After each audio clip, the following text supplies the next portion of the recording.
Saint-Esprit, maintenant et toujours. Dans les siècles des siècles. Amen. Alléluia. Viens, Esprit Saint.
Apprenant de l'ange la joyeuse nouvelle de La résurrection de le Seigneur, rempli de force et de paix par le Saint-Esprit, les saintes femmes coururent annoncer aux apôtres: le Christ a triomphé de la mort, il est ressuscité, notre Dieu. Ordonnez au monde la grâce du salut. Parlant de l'ange la joyeuse nouvelle de la résurrection de le Seigneur, rempli de force et de paix par le Saint-Esprit, les saintes femmes coururent annoncer aux apôtres: le Christ a triomphé de la mort, il est ressuscité, notre Dieu. Ordonnez au monde la grâce du salut. Parlant de l'ange la joyeuse nouvelle de la résurrection de le Seigneur, rempli de force et de paix par le Saint-Esprit, les saintes femmes coururent annoncer aux apôtres: le Christ a triomphé de la mort, il est ressuscité, notre Dieu. Ordonnez au monde la grâce du salut. Psaume 118, strophe 18. Brûlante est ta parole, Seigneur mon Dieu. C'est pourquoi ton serviteur l'a aimé. brûlante est ta parole, Seigneur mon Dieu. C'est pourquoi ton serviteur l'a aimé. Ô juste que tu es, Seigneur, droiture que tes jugements. Tu imposes comme justice ton témoignage, comme entière vérité. Et le zèle de ta maison me consume, car mes oppresseurs oublient ta parole. Ta promesse est éprouvée entièrement. Ton serviteur l'a chéri. Chétif que je suis et méprisé, je n'oublie pas tes préceptes. Justice éternelle que ta justice.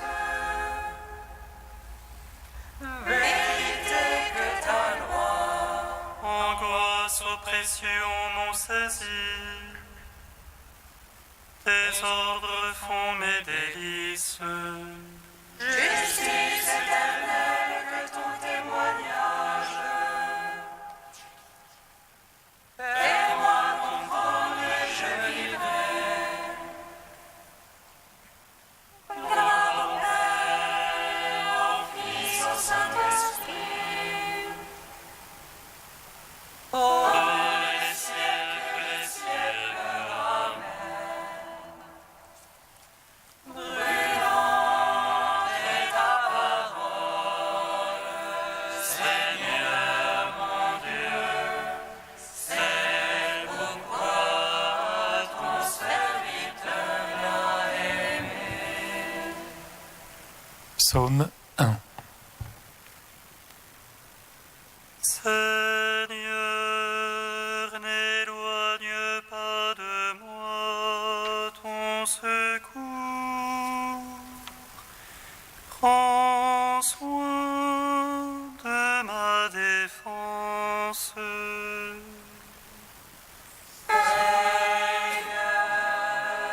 N'éloigne pas de moi ton secours. Prends soin de ma défense. Heureux est l'homme celui-là qui ne va pas au conseil des impies, Ni dans la voie des égarés ne s'arrête, ni au banc des rieurs ne s'assied. mais se plaît dans la loi du Seigneur, mais murmure sa loi jour et nuit. Il est comme un arbre planté près du cours des eaux, Qui donne son fruit en la saison, et jamais son feuillage ne sèche. tout ce qu'il fait réussit. Rien de tel pour les impies, rien de tel. Non, ils sont comme la balle, emportés par le vent de sur la terre. Au jugement, les impies retiendront. Les égarés à l'assemblée des justes. Car le Seigneur connaît la voie des justes, mais la voie des impies va se perdre. Gloire au Père, au Fils, au Saint-Esprit. Ô les siècles des siècles. Amen. Seigneur, n'éloigne pas de moi ton secours. Prends soin de ma défense. Psaume 63.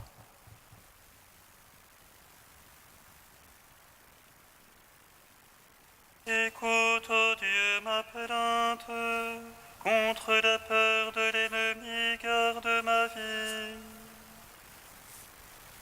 À la bande des méchants, cache-moi, à la meute de ceux qui font le mal. Ils aiguisent leur langue comme une épée, ils ajustent leurs flèches pendant la mer. Pour tirer en cachette sur l'innocent, ils tirent soudain et ne craignent rien.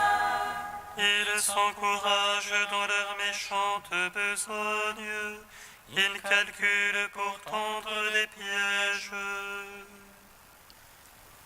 Ils disent qui les verra, qui scrutera nos secrets. Il scrute celui qui scrute le fond des langues et le cœur profond. Dieu leur a tiré une flèche, soudaine ont été leurs blessures. Il les fit choir à cause de leur langue. Tous ceux qui les voient hochent la tête. Tout homme alors craindra, il publiera l'œuvre de Dieu. Son action alors il la comprendra, le juste aura sa joie dans le Seigneur. Et ils sont refuge en lui, ils sont louant tous les cœurs droits. Rendons gloire au Père Tout-Puissant, à son Fils Jésus-Christ le Seigneur, à l'Esprit qui habite en nos cœurs, pour les siècles des siècles. Amen. Seigneur, n'éloigne pas de moi ton secours.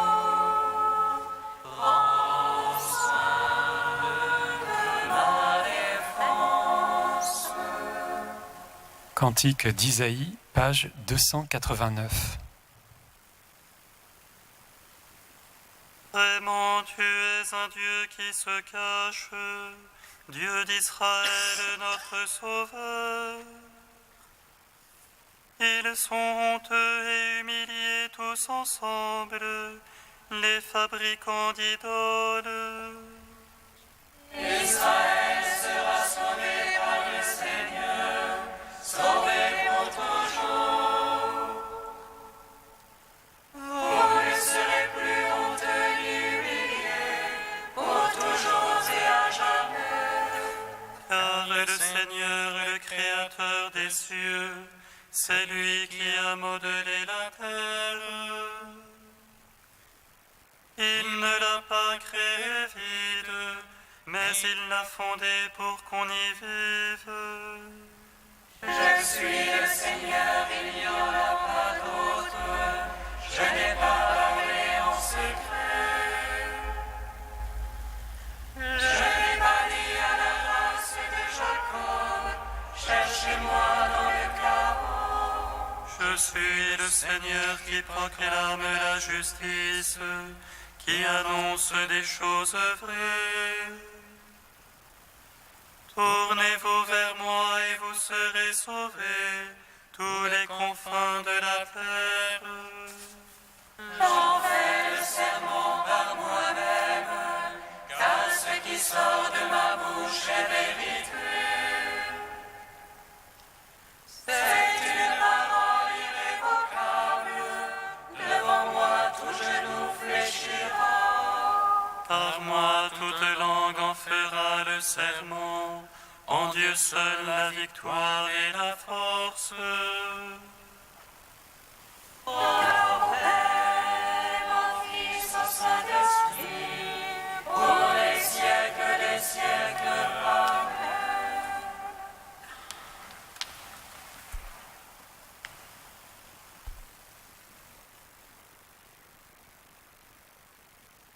De François Varillon, joie de croire, joie de vivre.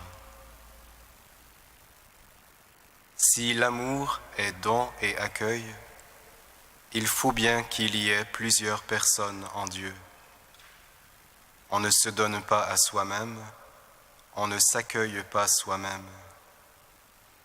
La vie de Dieu est cette vie d'accueil et de don. Le Père n'est que mouvement vers le Fils, il n'est que par le Fils. Le Père n'est que paternité, donc il n'est que par le Fils, et il n'est que pour le Fils. Le Fils n'est que Fils, Il n'est donc que pour le Père et par le Père. Et le Saint-Esprit est le baiser commun. La vie de Dieu étant cette vie d'accueil et de don, puisque je dois devenir ce qu'est Dieu, je ne vais pas vouloir être un homme solitaire. Si je suis un homme solitaire, je ne ressemble pas à Dieu. C'est ce que l'on appelle le péché, ne pas ressembler à Dieu, ne pas tendre à devenir ce qu'il est, don et accueil. Si Dieu n'est qu'amour, il est pauvre, dépendant, humble. Au premier abord, cela paraît impossible, et pourtant, il y a une phrase du Christ qui domine tout. Il s'agit de la prendre au sérieux. Quand je vois Jésus agenouillé aux pieds des apôtres, avec un linge autour des reins, et occupé à leur laver les pieds, c'est à ce moment-là que je l'entends me dire « Qui me voit, voit le Père », c'est-à-dire « Qui me voit, voit Dieu ». Certes, le paradoxe est très fort, et nous sentirons peut-être notre raison chanceler et vaciller, mais je n'y peux rien. Dieu ne se révèle pas à nous comme l'être infini. Le Dieu en qui nous croyons n'est pas le Dieu des philosophes, d'Aristote ou de Platon. Il est le Dieu révélé par Jésus-Christ.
En toi la joie de notre cœur, car tu as sauvé notre âme de la mort.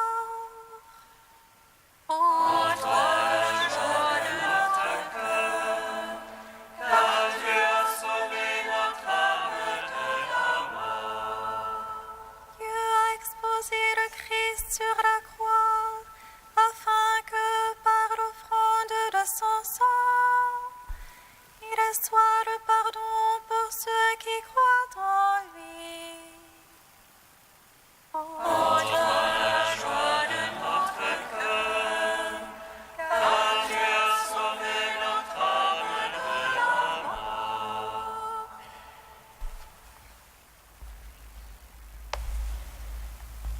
Lecture de la lettre de saint Paul apôtre aux Romains. Frères, tous les hommes sont dominés par le péché. La loi de Moïse, elle, servait seulement à faire connaître le péché. Mais aujourd'hui, indépendamment de la loi, Dieu a manifesté sa justice qui nous sauve. La loi et les prophètes en sont déjà témoins. Et cette justice de Dieu, donnée par la foi en Jésus-Christ, elle est pour tous ceux qui croient. En effet, il n'y a pas de différence. Tous les hommes sont pécheurs. Ils sont tous privés de la gloire de Dieu, lui qui leur donne d'être des justes par sa seule grâce, en vertu de la rédemption accomplie dans le Christ Jésus. Car Dieu a exposé le Christ sur la croix, afin que par l'offrande de son sang, il soit le pardon pour ceux qui croient en lui. Ainsi Dieu voulait manifester sa justice. Lui qui, au temps de sa patience, effaçait déjà les péchés d'autrefois, il voulait manifester au temps présent ce qu'est sa justice qui sauve. Telle est sa manière d'être juste et de rendre juste celui qui met sa foi en Jésus. Alors, y a-t-il de quoi s'enorgueillir ? Absolument pas. Au nom de quoi le ferions-nous ? Est-ce au nom d'une loi que nous pratiquerions ? Pas du tout. C'est au nom de la foi. En effet, nous estimons que l'homme devient juste par la foi, indépendamment des actes prescrits par la loi de Moïse. Ou alors, Dieu serait-il seulement le Dieu des Juifs ? N'est-il pas aussi le Dieu des païens ? Bien sûr, il est aussi le Dieu des païens, puisqu'il n'y a qu'un seul Dieu. Ceux qui ont reçu la circoncision, il va les rendre justes par la foi. Et les autres qui ne l'ont pas reçue, il les justifiera aussi au moyen de la foi. Gloire à toi, Seigneur, louange à toi. Gloire à toi, Seigneur, louange à toi.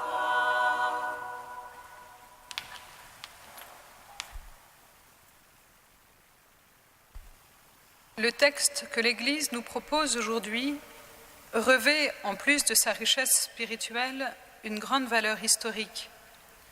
Il a, en effet, été une pierre d'achoppement entre catholiques et protestants. Après 4 siècles, ces différends font maintenant l'objet d'un consensus. De quoi s'agit-il ? L'un des points majeurs d'opposition de Martin Luther contre l'Église catholique portait sur la question des indulgences. Cette critique se fondait en particulier sur le passage de l'épître de Paul aux Romains que nous venons d'entendre et où nous pouvons lire « L'homme est justifié par la foi, indépendamment des actes prescrits par la loi » et sur l'épître de Jacques, considéré par Luther comme étant de peu de valeur, où nous pouvons lire « Un homme est justifié par les œuvres et non par la foi seulement ». Il appelait cette épître l'épître de paille, ce qui vous dit tout de suite ce qu'il en pensait. Luther affirmait que seule la foi sauvait, indépendamment des actes, les œuvres. L'Église catholique, elle, sans minimiser la part de la foi, mettait en avant l'épître de Jacques et donc la nécessaire correspondance des œuvres réalisées avec la foi. Ces œuvres pouvaient aller jusqu'au rachat des péchés par des indulgences, y compris financières. La division entre catholiques et protestants au XVIe siècle s'est, entre autres, alimentée de cette divergence d'interprétation.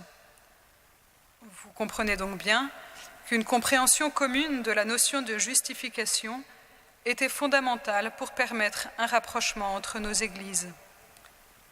Essayons donc de comprendre ce que signifie ce mot de justification. Dans sa grâce, Dieu nous pardonne.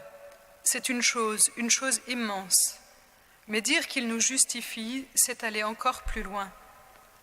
Être justifié, c'est être dégagé de toute accusation qui pourrait être portée contre nous. Cette justice de Dieu se déploie envers tous les hommes. Elle est offerte à tous.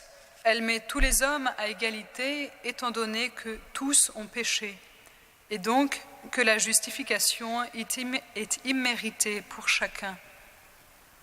Cependant, si cette justice est offerte à tous, ne peuvent la recevoir que ceux qui croient, dans la liberté que Dieu donne à chacun. Elle est offerte à ceux qui ont la foi. Elle est jetée sur les croyants comme une robe pour les couvrir en présence de Dieu, comme un vêtement de justice divine. Dieu seul pouvant justifier un pécheur, c'est lui aussi qui a dû en fournir le moyen.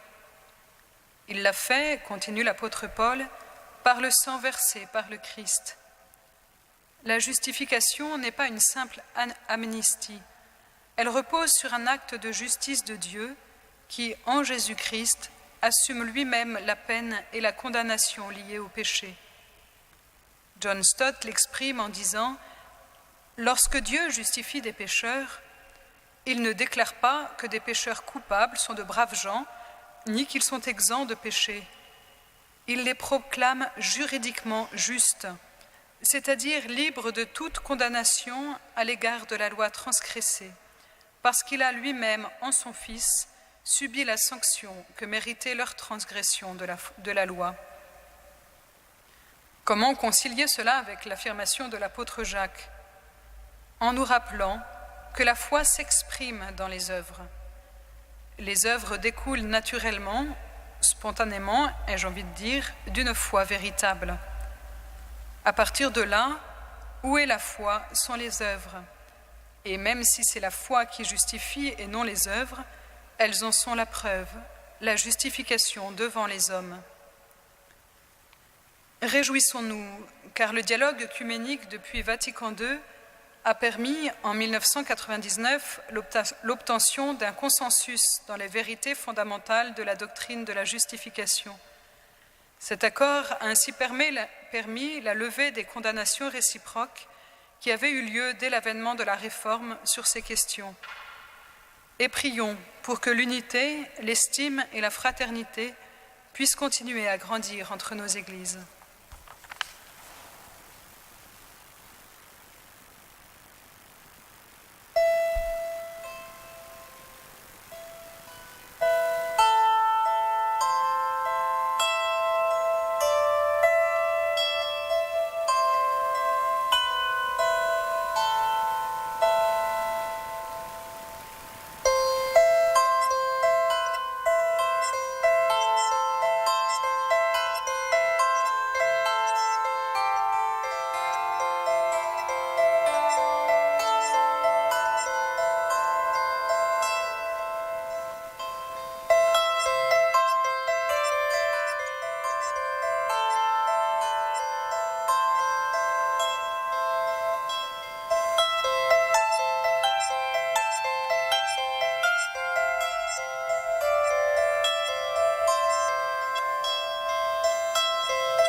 pitié de nous, Seigneur,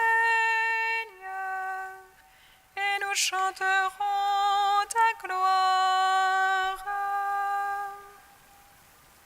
Prends pitié de nous, Seigneur, et nous chanterons ta gloire. Pour les victimes de l'accident d'avion au Laos, pour leurs proches, pour les équipes de secours, Seigneur, nous te prions. Prends pitié de nous, Seigneur, et nous chanterons ta gloire. Pour les grands malades, pour ceux qui vivent leurs derniers jours et ceux qui les accompagnent, Seigneur, nous te prions. Prends pitié de nous, Seigneur, et nous chanterons ta gloire. Pour les personnes en responsabilité, pour celles qui en conscience n'arrivent pas à discerner ce qu'elles doivent faire, Seigneur, nous te prions. Prends pitié de nous, Seigneur, et nous chanterons ta gloire. Saint Dieu, Saint fort, Saint immortel, comme pitié de nous.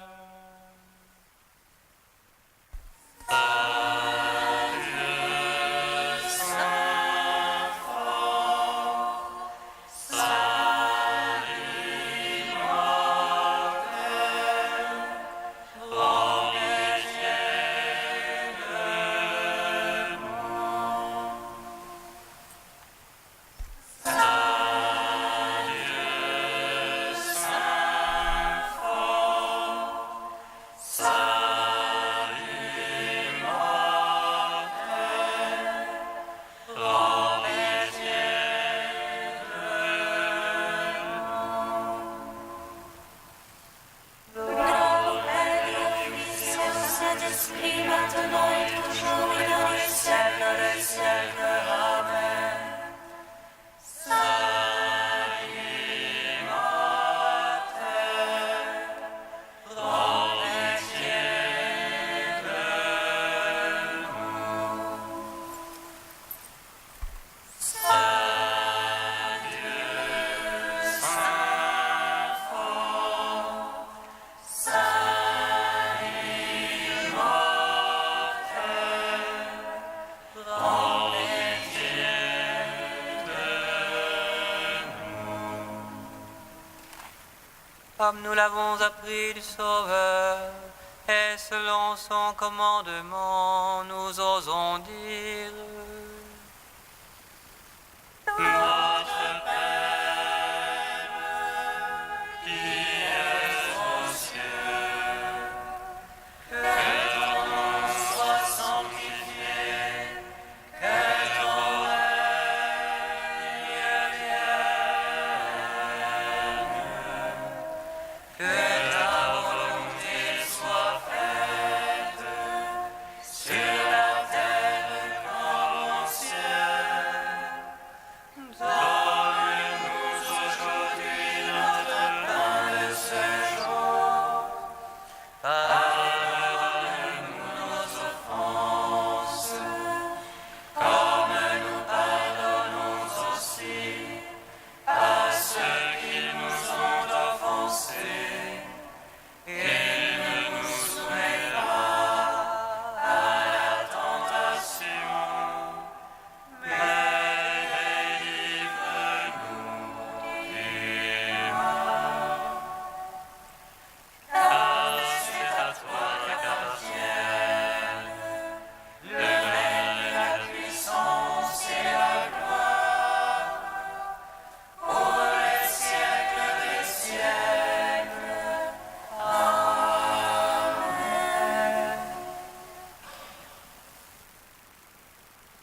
Dieu éternel et tout-puissant, tu veux que le témoignage des saints martyrs soit l'honneur du corps tout entier de l'Église.